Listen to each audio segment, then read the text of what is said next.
assim. Professora, pois vamos começar aqui. Você está ouvindo bem? Estou ouvindo bem. Pronto, tá.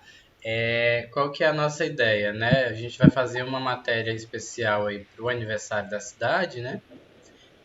Sob a ótica Sim. da moradia, né? Como que tá a questão da moradia em Teresina.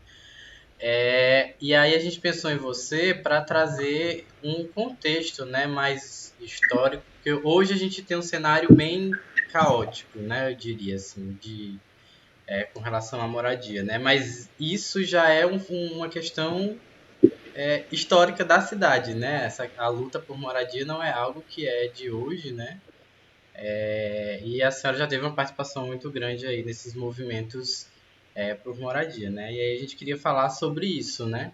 E aí já emendando logo para a gente iniciar isso, a sua avaliação sobre essa situação, né? Se a senhora pudesse rememorar aí como que era, né? Quando você participou, não sei exatamente qual era o período, né? Mas como que se desenvolvia lá a luta popular por moradia, né? Quais eram as principais questões, né? E reivindicações, e o que diferencia de hoje, né? Quais são os aspectos ou que permanecem, né? O que era uma reivindicação antes permanece agora, né? Ou como que era antes, como que é agora, se conseguir fazer esse paralelo aí, né? Inicial.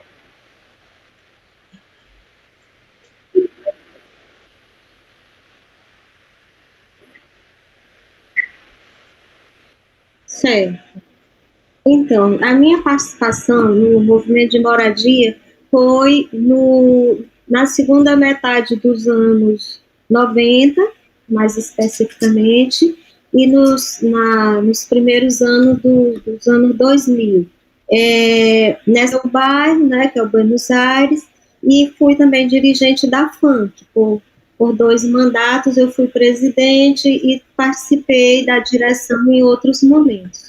Bom, o que é que eu penso, assim, em termos de comparativos, né? Como é que eu vejo? Eu vejo que naquele momento, dos anos 90, anos 2000, nós tínhamos outra situação em relação ao nível de urbanização de Teresina. Teresina era menos urbana do que é hoje, né? Essa é uma coisa que eu vejo como diferente.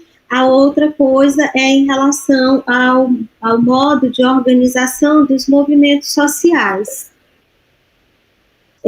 Sobre a urbanização, nós tínhamos uma capital menos urbanizada, mas tínhamos ao mesmo tempo uma efervescência, porque tinha muita gente ali no final dos anos 90 ainda, chegando em Teresina, né? Buscando escola, buscando melhor condição de saúde, e agora nós vamos tendo uma situação em que parece que o déficit, o êxodo, né, volta a acontecer, mas volta a acontecer por razões diferenciadas. Naquele momento lá dos anos 90, as pessoas chegavam e elas iam já direto para as periferias, né? Porque ninguém nem pensava assim, em morar em centro da cidade, em morar em bairro dessas regiões já urbanizadas. Não vou nem dizer da região nobre, mas da região urbanizada, gente pobre nem pensava em ir para esses lugares. Era mesmo na periferia, né? E aí foi um momento assim, de intensas ocupações. Para mim, essa efervescência diz respeito principalmente a isso, a um conjunto de ocupações que foram se realizando naquele momento, primeiramente ocupações espontâneas, que se dava pelo simples fato de as pessoas chegarem e não poderem pagar aluguel, e muitas vezes não tinha outros familiares que pudessem abrigá-las. Então, o que elas faziam? Elas iam chegando para algum terreno, dito baldio, e dali a pouco mais alguém via que alguém fez um casebre ali e fazia ao lado, e assim ia se constituindo as ocupações espontâneas, né? Já no final dos anos 90, nós tínhamos essa situação já se modificando, porque a gente saiu de uma realidade que só tinha ocupação espontânea para uma realidade de planejamento de ocupações. Então, eu vivi bem esse momento, né, do planejamento das ocupações. A gente fez ocupação em conjunto habitacional, a gente fez ocupação em terrenos particulares, em terrenos públicos. E aí, quando eu disse sobre a diferença em relação aos movimentos sociais, é porque nós tínhamos uma rede nacional que atuava, naquele momento, assim, em uma situação de uma mobilização que vinha muito ainda com a força da luta pela reforma urbana para garantir os 2 artigos na Constituição Federal sobre a questão da moradia, né? Aquela mobilização lá de 88 ainda estava forte, e aquela mobilização rendeu bastante. Ela construiu o Movimento Nacional de Luta pela Moradia, a Central de Movimentos Populares, a União Nacional de Moradia Popular, e essas organizações nacionais, elas repercutiram bastante aqui no Nordeste, por conta de o Nordeste ser uma região em que o déficit habitacional era dos maiores do país, né? Então, eu vejo essas 2 coisas aí de diferente hoje. Hoje não é que falte movimento, é que nos faltam esses movimentos gerais de articulação das lutas locais, como uma central de movimentos populares, por exemplo, como uma União Nacional de Moradia Popular, né, como o Movimento Nacional de Luta pela Moradia. Essas organizações todas ainda existem, mas elas não existem com o vigor de mobilização nacional que existiu naquele momento. Naquele momento, a nossa organização, no caso a FUNC, estava no contexto da nossa organização o fortalecimento dessas organizações nacionais. A gente, por exemplo, não planejava uma ocupação sem ter aqui a presença do Movimento Nacional de Luta pela Moradia, que era uma forma de fortalecer o movimento nacional. Então, essa coisa de um pé aqui, um pé no movimento nacional, eu acho que foi um diferencial, que nesse momento nós não temos. Você falando aí eu me lembrei de uma questão, né? O que me parece, aí eu não sei como é que se avalia esse cenário, né? É que, pelo menos boa parte de Teresina, ela se constrói a partir dessas ocupações, né? Então, você citou o exemplo aí do Buenos Aires, né? Aí Tancredo Neves, aí a Santa Maria da Codipe, né? A própria... na região sudeste, né? Também a região do Disseu. Então, surge a partir da mobilização e da organização popular também, né? Mas o que surge a partir de uma ação do Estado me parece que é bem menor do que o que surge a partir da mobilização popular por moradia, né? Não sei como é que você avalia também esse cenário, né? Se você concorda com isso, como que você entende, né? Eu concordo, eu concordo, eu acho que o Estado sempre andou atrás, né? Eram os setores populares que dizem da necessidade, e aí, na medida em que falam dessa necessidade e vão dando demonstrações concretas da existência dela, o Estado vai se mobilizando. Ou seja, na verdade, a mobilização é da sociedade, alcança o Estado. Por exemplo, nós tivemos um período dos conjuntos habitacionais na década de 60, né? Naquele momento ali já foi uma ação por causa do déficit, né, habitacional, mas aquele momento era muito assim, era para dar uma outra cara, né, para a cidade de Teresina, era para uma questão que tinha a ver com o déficit, mas tinha a ver também com a estética da cidade. Bom, aí isso começou lá nos anos 60, quando chega nos anos 80, né, essa política já está em crise, a política dos conjuntos habitacionais. A Caixa Econômica, que era o agente financiador, já começava a sentir a crise econômica, os moradores também, muitos deles já estavam endividados, né? Aí começa a ter movimento de mutuário, para não pagar prestação, para diminuição das prestações, começa a ter despejos, né, dos conjuntos habitacionais. Então, de certo modo, o que a história vai mostrando é que, primeiro, vem mesmo a necessidade gritante, né? E o Estado, a partir disso, vai tentando dar pequenas respostas que não são para resolver o problema, são para amenizar o problema, aqui e ali.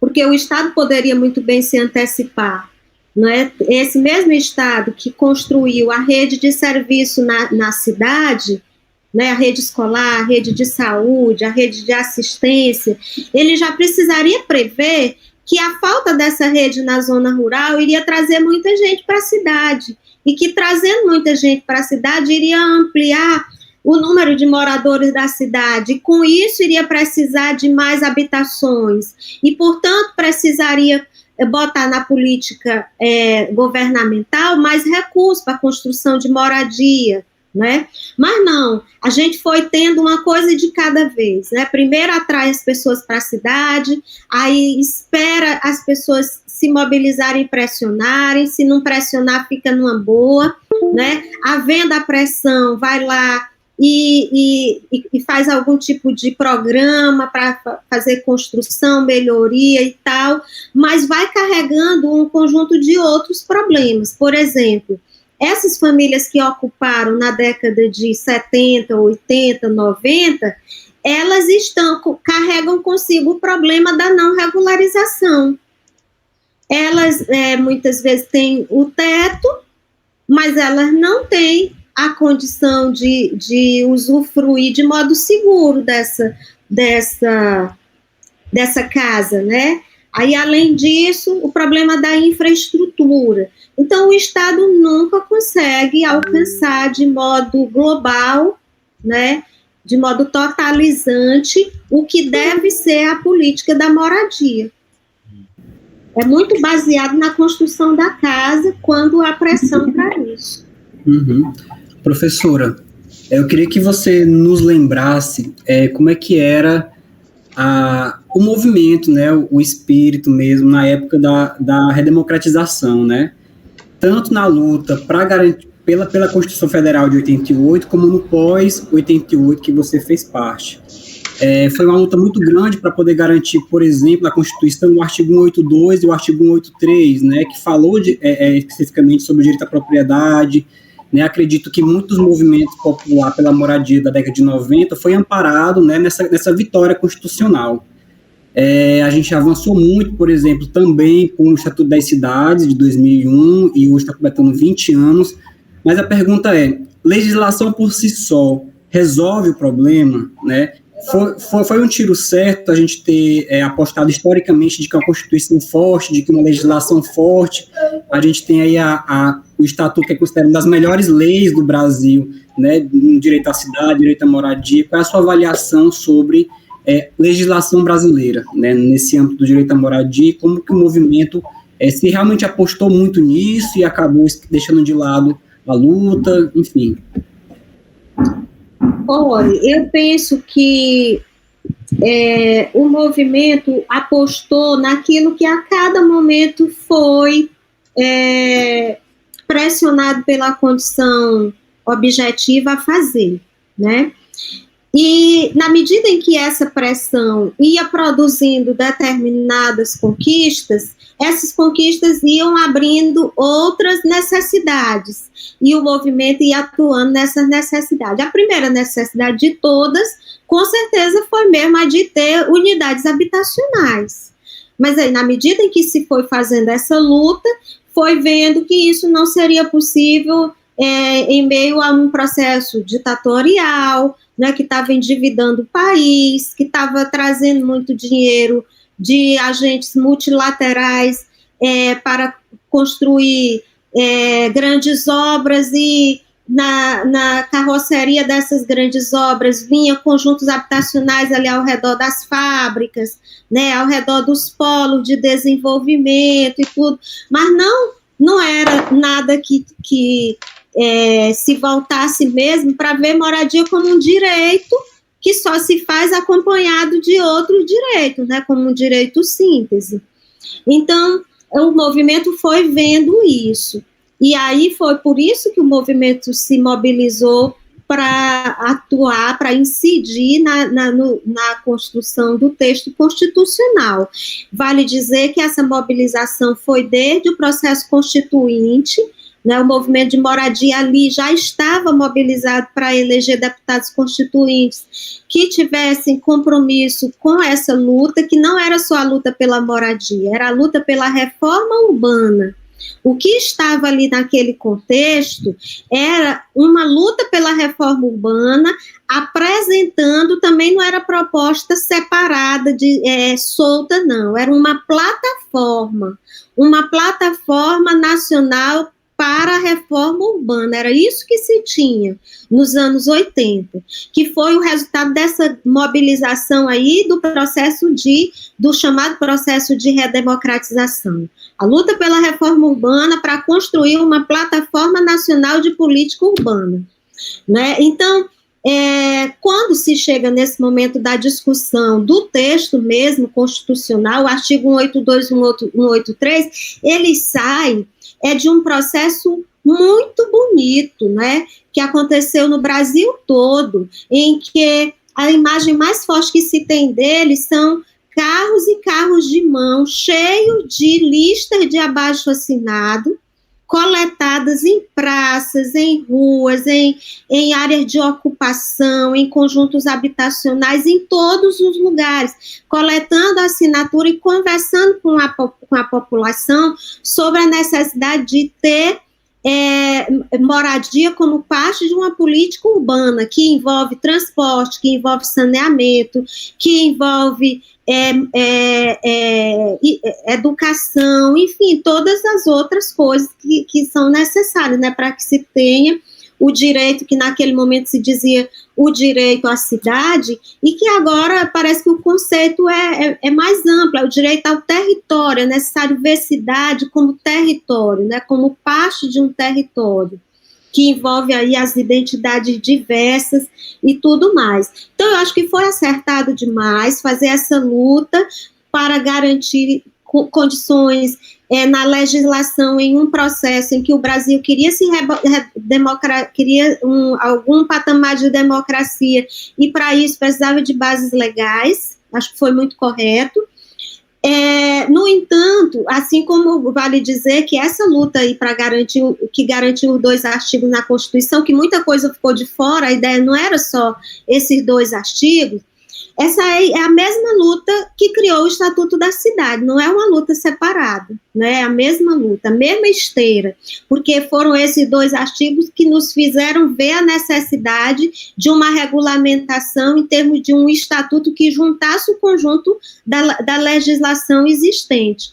Então, vem o Estatuto da Cidade com todos os seus instrumentos, que vale dizer, esses são instrumentos construído na discussão dos movimentos populares, especialmente esses pelas questões urbanas, né? E aí o que é que nós estamos vendo? Que é importante ter na lei esses instrumentos, mas que, junto com isso, era necessário que a população tivesse muito mais apropriada dos instrumentos, e que, além disso, se pudesse ter uma política de Estado que desse vazão ao que os instrumentos do Estatuto da Cidade diz que é necessário fazer. Por exemplo, as questões dos projetos de habitação por interesse social, né? Das zonas especiais de interesses sociais, de um conjunto de coisas que antes mesmo do Estatuto da Cidade, alguns municípios já vivenciaram, como, por exemplo, Porto Alegre, já tinha ZEIs antes do Estatuto da Cidade. Aqui em Recife, no Nordeste, já tinha ZEIs antes do Estatuto da Cidade. Então, já era coisa que estava experimentada na luta dos movimentos populares. E, naquele momento, se tinha uma correlação de força governamental que fazia política de Estado dar vazão às lutas populares de algum modo. Agora, como se a gente tem a lei e não tem a decisão. Não tem a decisão. Porque a política está cada vez mais aprisionada. O que adianta ter Estatuto da Cidade se a gente tem a lei do teto de gasto? O que adianta ter o Estatuto da Cidade se a gente tem a lei de responsabilidade fiscal? Né? O que adianta ter o Estatuto da Cidade se a gente tem... a gente não tem mais condição de usar, por exemplo, fundos como o do FGTS, que a Caixa Econômica usou durante muito tempo para construir moradia popular. Então, é como que a gente garantiu por um lado, e eles olharam para a gente e disseram, vocês chegaram aí, né? Pois agora nós vamos agir por esse outro lado aqui.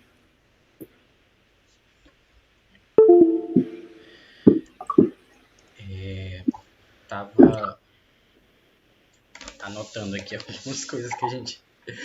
porque a história é longa, né? E são muitas questões que eu acho que a gente estava querendo observar junto com você, né? E aí uma delas, você falou no começo, né? Eu até lembrei que a gente teve antes de conversar com você, a gente estava conversando com a promotora Miriam Lago, né? E aí até o Luan fez um questionamento, né, sobre a questão do direito à propriedade privada e o direito à moradia, né? E aí, como é que fica, né, o Ministério Público dentro desse embate aí, né? O que diz mais, né? E aí eu lembrei que no começo a senhora falando do movimento, né? Que o movimento que realizou muitas ocupações, né, em propriedades públicas e em propriedades privadas, né? Como que vocês entendiam também essa discussão dentro desse contexto aí do direito à propriedade, né? Mas também paralelo a isso, na perspectiva do direito à moradia, né? Da função social da terra, enfim, né? Como que o movimento entendia isso, né? A gente teve agora uma perspectiva mais por base do que é a legalidade, né, digamos assim. Uhum. Mas eu queria que você pudesse falar como que o movimento entendia esse debate também. Né? Olha, eu acho que o movimento ele teve que aprender sobre o direito, né? Isso que estava já nas teorias e que chegou para o conhecimento dos setores populares como direito, né? Disseram para nós, a gente tem direito, né? A gente tem direito à escola, a gente tem direito a posto de saúde, a gente tem direito à casa e à moradia. Pois bem, na medida em que disseram que a gente tem direito, a gente foi fazendo a lei. Né? A lei não surgiu da cabeça do legislador, ela surgiu da afirmação do direito. Nós afirmamos o direito na prática. Disseram que a gente tem direito à moradia, mas cadê a casa? Então, nós fomos atrás da casa. E quando a gente lutou pela casa, ia dizendo ao mesmo tempo, não, nós estamos aqui porque nós temos direito, né? Está escrito. A gente já botou na Constituição que a propriedade é um direito, né? Mas para que ela se legitime, ela tem que cumprir uma função social. Esse terreno está desocupado, esse terreno é baldio, esse terreno que está apenas acumulando sujeira, ou as pessoas diziam muito também de como os terrenos baldios ampliam a situação de violência na cidade. Então, se pegava o discurso estabelecido legalmente, oficialmente, melhor dizendo, e se utilizou esse discurso para legitimar o direito. E, ao mesmo tempo, para alterar a lei, porque aí foram surgindo outros mecanismos. O próprio Estatuto da Cidade tem muita coisa que precisou ser regulamentada, e foi regulamentado com base nesse mesmo discurso. Então, eu penso isso, que o direito ele foi aprendido pelos setores populares, né, como algo que nos beneficia, que é o que a gente pode contar, e esse direito fez a lei. fez a lei que em cada momento a gente entendeu que era necessário fazer. Agora, esse mesmo direito que fez a lei não fez a representação nos espaços de poder. Andou fazendo em alguns espaços legislativos, houve algumas experiências importantes no executivo, como, por exemplo, que foi Olívio Dutra à frente da prefeitura de Porto Alegre. Foi uma espécie de revolução naquela época, né? Que foi, inclusive, talvez quem mais ensinou sobre o direito às políticas urbanas ao Brasil. Foi aquela experiência do Olívio Dutra à frente da prefeitura de Porto Alegre, pensando em como articular construção de moradia com participação popular nos conselhos, no orçamento, não é? Como dar voz às comunidades. Então, isso aí seria, talvez, a situação ideal, de juntar direito com lei, com representação, não é? Com uma participação que pudesse ocupar os espaços institucionais e, ao mesmo tempo, assegurar o direito de efetivo uso da voz, né? E da incidência das pessoas que eles dizem que são beneficiadas. Mas essas coisas não caminharam juntas. Professora, até nesse mesmo rumo aí, a promotora, ela disse que ela afirma que o Ministério Público, a Defensoria, tem seus limites de atuação, né, e muitos desses limites em relação à moradia, eles barram no direito à propriedade privada, enfim, muitas outras limitações que o Ministério Público tem, né? Mas, enfim, como é que o movimento avalia a atuação, a parceria dessas instituições de defesa, Ministério Público, nesse histórico de luta? Olha, eu particularmente não posso falar pelo movimento, né? Mas, assim, a época que eu estive em direção de movimento e tal, nós sempre tivemos que o Ministério Público é um fenômeno recente, né? Mas a gente tinha o Ministério Público como aliado, não enquanto órgão, mas sempre pudemos contar com algumas pessoas que estavam na instituição e que assumiam, de fato, a luta, né? Promotora Leida Diniz, promotor Fernando Santos, eu nem conheço assim bem a promotora Miriam Lago, ela já é de um grupo mais recente, né?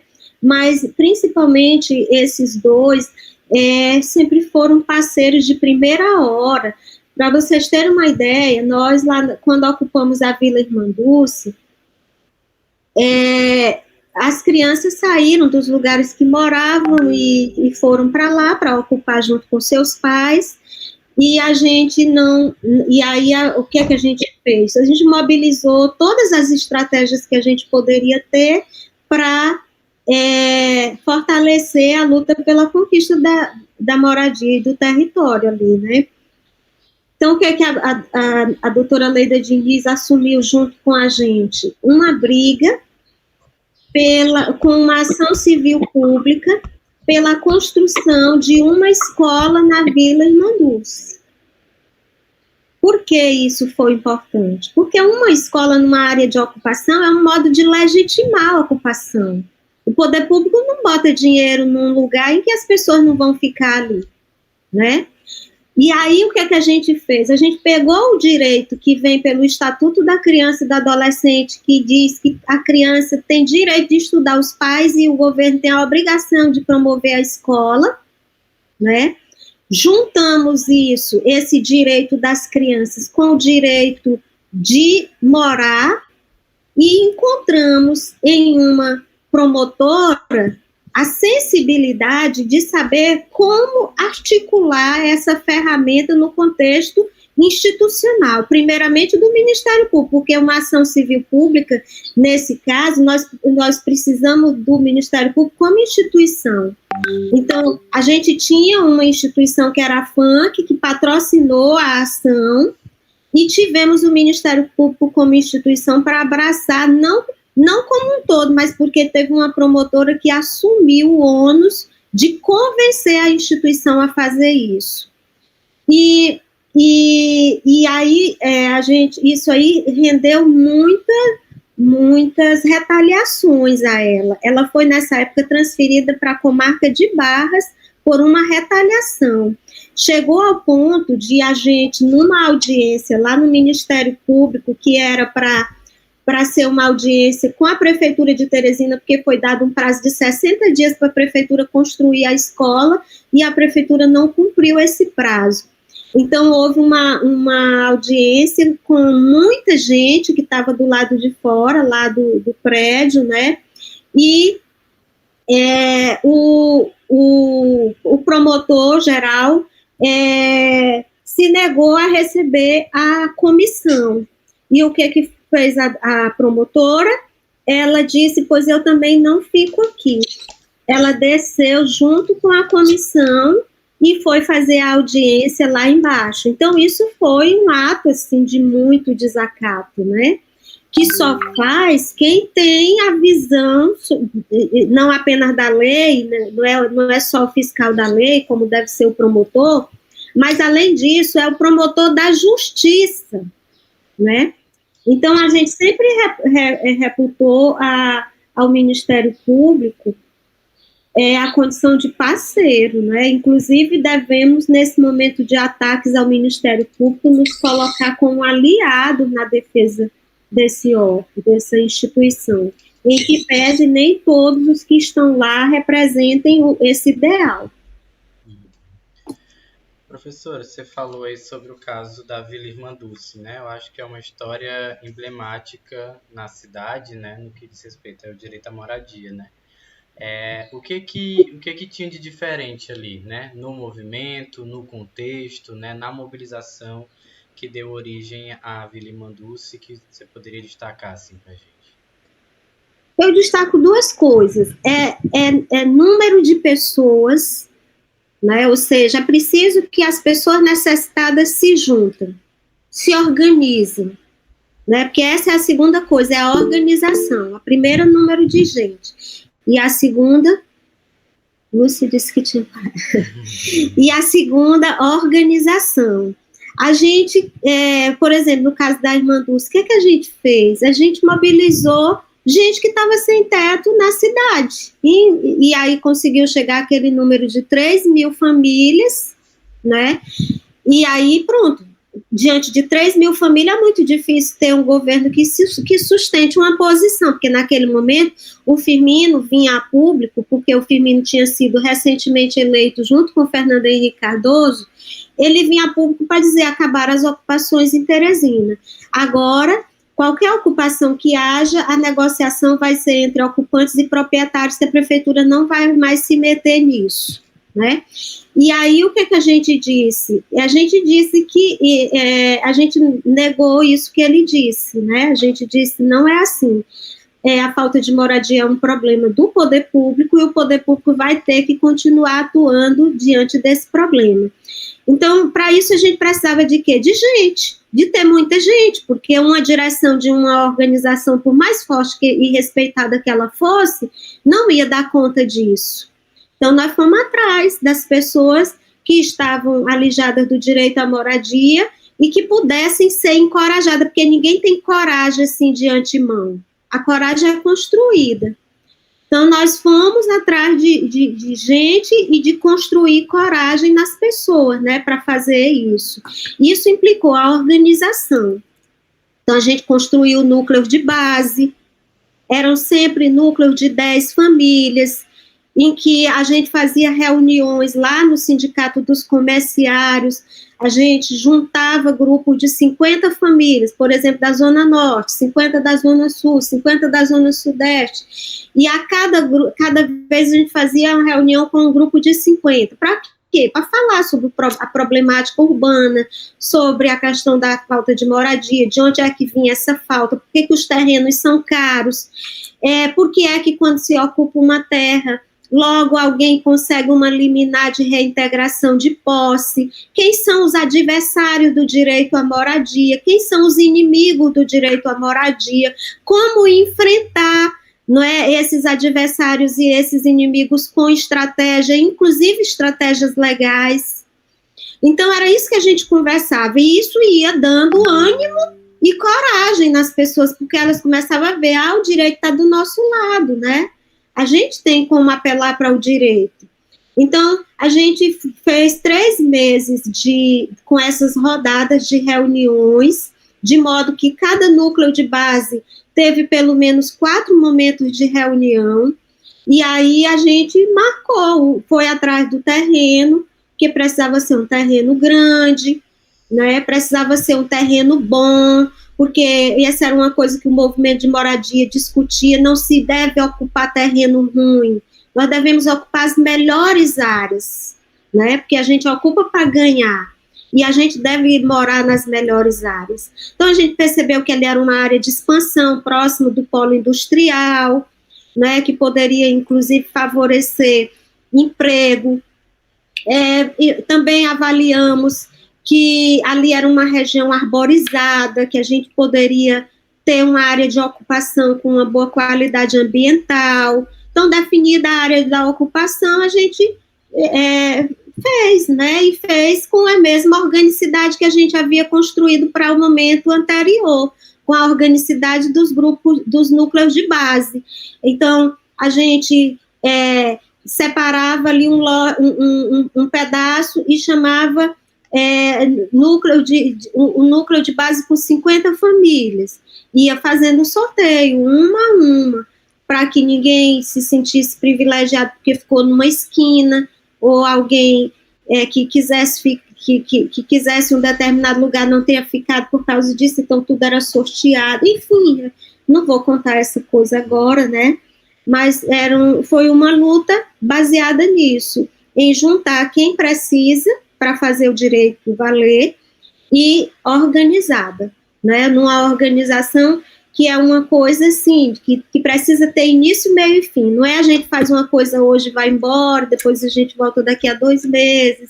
Precisa ter início, meio e fim. A gente começa por aqui e a gente precisa dar tais passos, e à medida que dá cada passo, a gente vai avaliando esse passo e vai pensando qual é o passo seguinte, e vai formando pessoas que vão podendo segurar a luta junto com a gente, enfim, tudo que é necessário, fazer as barricadas para as resistências, né, seja elas concretas, sejam jurídicas, sejam políticas, sejam quais forem. Professora, os números do déficit habitacional hoje, parece que está congelado na década de 90, né? Em 90 tinha 30 mil famílias, o déficit, e hoje são os mesmos 30 mil famílias. Claro que a proporção, né, se torna menor para a população de hoje de Teresina. Mas, no entanto, a gente tem 130 mil habitações em aglomerados subnormais, são 40 mil habitações sem banheiro aqui em Teresina, e no começo do ano, a Sendu, ela lançou um dado que são 203 ocupações irregulares só em Teresina, né? Então, parece que primeiro que o problema não é só sobre o déficit, né? Não é só sobre quem não tem casa. Existe muita gente com casa, mas em casa totalmente sem condições de moradia, né? Uhum. Mas a sua avaliação no geral, de 90 para cá, a moradia em Teresina melhorou? Se efetivou realmente como um direito? Piorou? Enfim. Olha, o movimento de moradia, ele cunhou esse conceito, né, do déficit quantitativo e do déficit qualitativo. E a gente termina falando do déficit quantitativo somente, né? E ele esconde o déficit qualitativo. E o déficit quantitativo diz muito da inoperância dos poderes públicos, mas o qualitativo diz muito mais.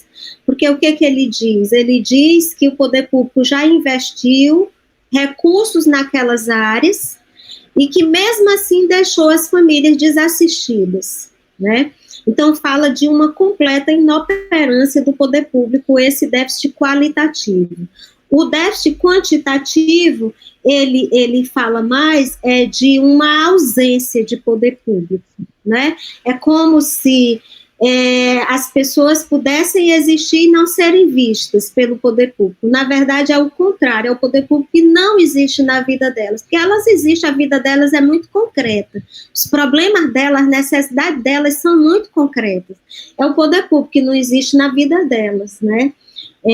Então, eu penso que isso é importante de afirmar e reafirmar.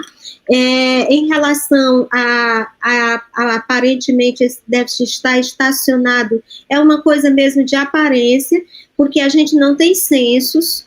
O censo do IBGE, que está desatualizado e que parece e que o governo quer a todo custo não mais atualizar, né?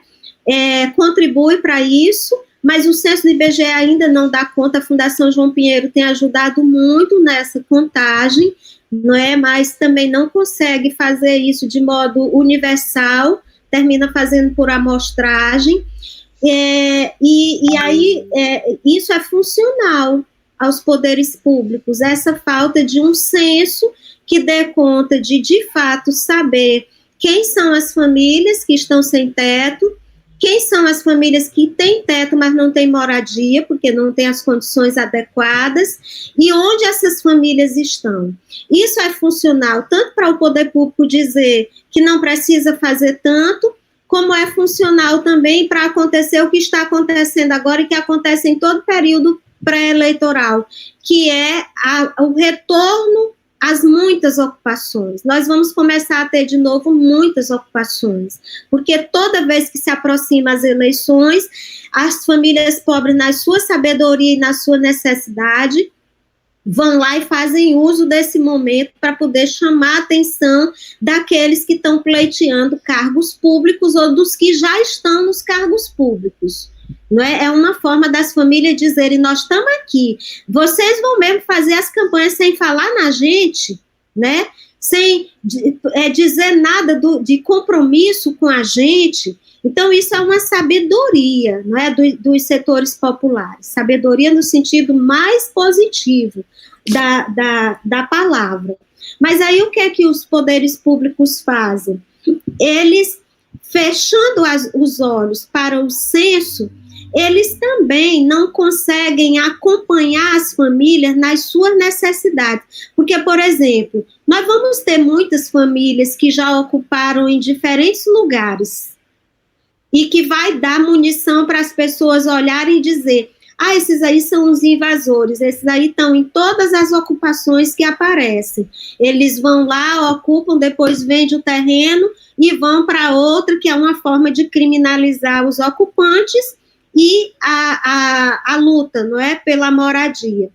Mas aí sabe quem é que favorece isso? Primeiro, a política econômica do país, que realmente tem uma hora que você tem que se desfazer de tudo que você tem, para você não passar fome ou não continuar passando fome. E a outra coisa que favorece é essa falta de controle do poder público em relação à situação do déficit habitacional. Porque se as prefeituras quisessem, elas poderiam, elas mesmas fazerem o censo. A gente fez nos anos 90. O censo das vilas e favelas de Teresina. Foi feito, se não me engano, umas 5 ou 6 edições do censo. O que é que fazia o censo? Localizava uma a uma as famílias. E essas famílias tinham um cadastro de sem-teto. E na hora que surgia uma ocupação, que a gente pressionava o governo a regularizar, o governo o que fazia? Ia lá e cadastrava o sem-teto da ocupação. E assim poderia cruzar as informações. Essa família já foi beneficiada em algum conjunto habitacional, já foi beneficiada em alguma ocupação, né, que a prefeitura interviu, e assim seria possível atacar o déficit. Mas as prefeituras não querem fazer isso. As prefeituras preferem continuar dizendo que o déficit está estacionado e que quem ocupa porque quer, porque não tem necessidade de ocupar, porque está pulando de ocupação em ocupação. Professora, e acho que mudando um pouco de assunto, um pouco só, falando a respeito de política de Estado, né?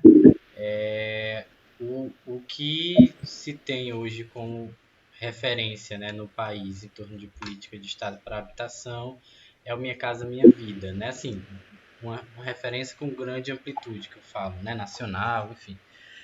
Qual que, na sua avaliação, foi foi o papel, né, do programa Minha Casa Minha Vida, se ele de alguma forma é reflexo também das reivindicações populares por moradia, né? Enfim, o que trouxe de bom e de ruim também o programa, né? De um modo mais geral, assim, para a política de habitação. Uhum.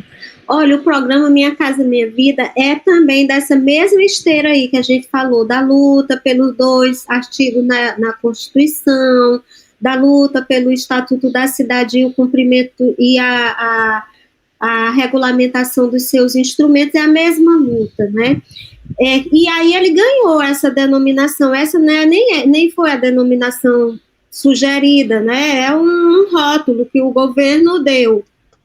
Mas o que era a ideia do programa Minha Casa Minha Vida? Era a ideia de uma política que pudesse, primeiramente, favorecer famílias de baixa renda e sem renda, porque até então os programas eles beneficiavam famílias que ganhavam acima de 3 salários mínimos.